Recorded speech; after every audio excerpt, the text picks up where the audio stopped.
डालेंगे शोबिस की दुनिया पर। आलमी शोहरत याफ्ता मौसीकार और गुलकार ए.आर. रहमान ने कहा है कि लेजेंडरी पाकिस्तानी कव्वाल नुसरत फतेह अली खान से मुलाकात उनकी जिंदगी का एक गैर मामूली और रूहानी तजर्बा था, जो किसी गैबी मदद से कम नहीं।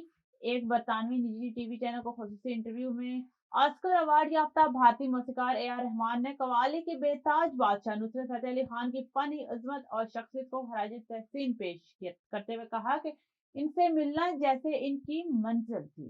पाकिस्तान की मारूफ अदाकारा मदीहा इमाम ने वदिया बॉलन को पाकिस्तान लाकर ड्रामा बनाने की ख्वाहिश जाहिर कर दी।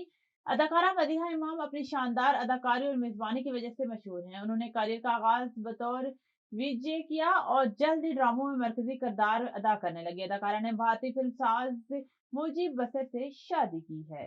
पाकिस्तानी क्लिनिकल माहिर नफ्सियात और social media influencer Maheen Anwari ने अदाकारा और मेजबान फजा अली के हवाले से एक वीडियो शेयर करते हुए इनके पेंटिंग अंदाज पर सख्त तनकीद की है। माहीन का कहना है कि वालिदैन की जानिब से बच्चों को सोशल मीडिया पर नुमाया करना और मुस्तकबिल में इनकी जहनी सेहत पर मनफी असरार डाल सकता है। फजा अली इंस्टाग्राम पर अपनी रोजमर्रा सरगर्मियों के साथ अपनी 10 साल बेटी फवाद की तस्वीर और वीडियोस भी शेयर करती रहती हैं।